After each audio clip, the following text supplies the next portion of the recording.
Bonjour et bienvenue dans mon tout petit atelier. Aujourd'hui, je vous présente la perceuse sans fil à percussion Easy Impact 12 de chez Bosch. Dans cette vidéo, nous allons faire ce que j'appellerai un tour du propriétaire de la machine et quelques tests. Si vous voulez avoir mon avis sur cet outil, je vous donne rendez-vous dans quelques mois, probablement en septembre ou en octobre, lorsque j'aurai terminé les projets pour lesquels Bosch m'a envoyé ce matériel. Alors, voyons un peu ce qu'il en retourne de cette Easy Impact 12. Donc, elle est livrée en mallette, puisque livrée avec batterie et chargeur de batterie. Si vous achetez l'outil seul, elle sera livrée en boîte carton, pas en mallette. Donc sur le dessus, on retrouve le nom, la photo, les principales caractéristiques, que l'on retrouve un peu plus complète derrière. Donc on a 12 volts, 2,5 ampères-heure, 30 nanomètres, ça c'est la force le couple. Les vitesses de rotation, quand elles ne sont pas en train de percer un vide. Donc 0,400 et 0,1300 tours par minute. Le diamètre de la mèche, c'est 20 mm, en forêt à bois, 8 mm max pour les forêts à métaux, 6 mm max pour les forêts à béton. Et donc, diamètre de vis, 6 mm max. Le temps d'utilisation, 65 minutes, et le poids, 1,1 kg. Donc, qu'est-ce qu'on se trouve dans la boîte maintenant? Alors, le chargeur. Celui-ci, c'est le chargeur rapide, 45 minutes. Donc, avec deux voyants. Et on a une explication ici. Donc quand le voyant rouge clignote, c'est que la batterie est complètement vide. Quand il ne clignote plus, c'est qu'elle est suffisamment chargée pour que vous puissiez l'utiliser. Le voyant vert, lui, quand il clignote, c'est que c'est en charge. Et quand il ne clignote plus, c'est que c'est chargé, que la batterie est chargée à fond. Voilà, c'est pas très compliqué. Il est un peu plus gros que l'autre chargeur, que le AL1115. Celui-là, c'est le AL1130.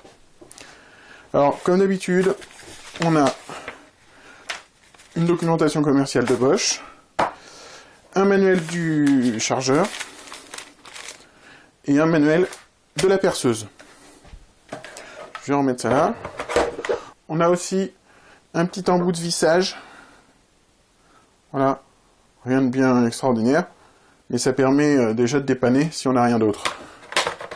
En revanche, nous n'avons pas de forêt.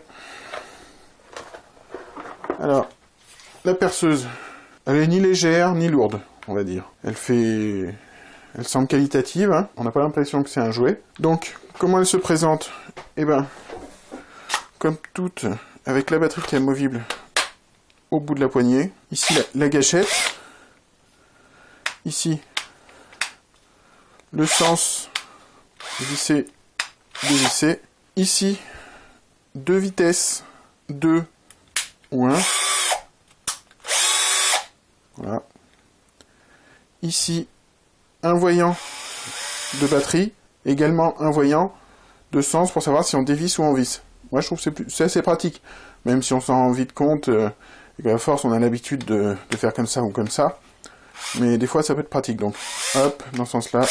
Ici, on choisit entre vissage, perçage à percussion, donc en tournant cette bague-là. Et ici, on choisit la force. Le couple, c'est le couple de vissage. Donc en position vissage. Puis c'est marqué Screw Control. Le mandrin. Donc, un mandrin auto-serrant. Ça fait un bon moment que sur ce genre de perceuse, on n'a plus de clés. Donc on va faire un petit test rapidement. Un forêt qui est déjà assez vieux. On sent bien ici, je suis en position minimum de couple, et si je tiens le mandrin, donc ça tourne pas. Par contre, si je me mets en position perçage, donc là, le mandrin est entraîné, pas de souci.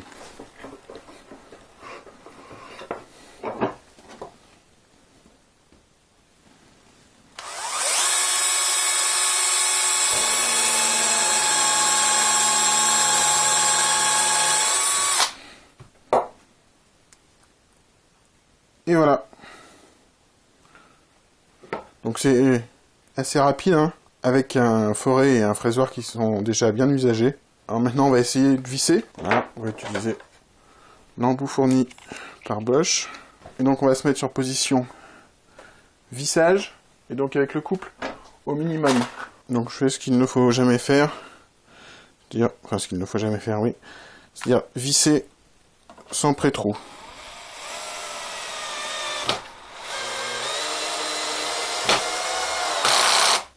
Voilà, ça bloque dès qu'il y a une résistance importante, donc dès qu'on arrive en fait à la tête de vis. Donc,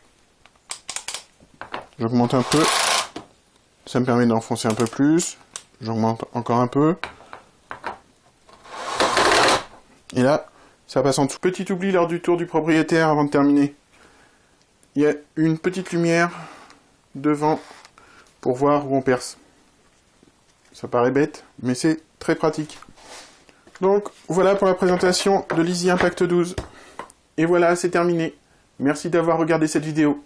Si vous avez apprécié, n'hésitez pas à laisser un pouce bleu et à vous abonner à la chaîne si ce n'est encore fait. Et pour être sûr de ne manquer aucune vidéo, cliquez sur la cloche. Pas moi, hein, celle en dessous de la vidéo. Je vous dis à très bientôt pour une nouvelle vidéo. Salut!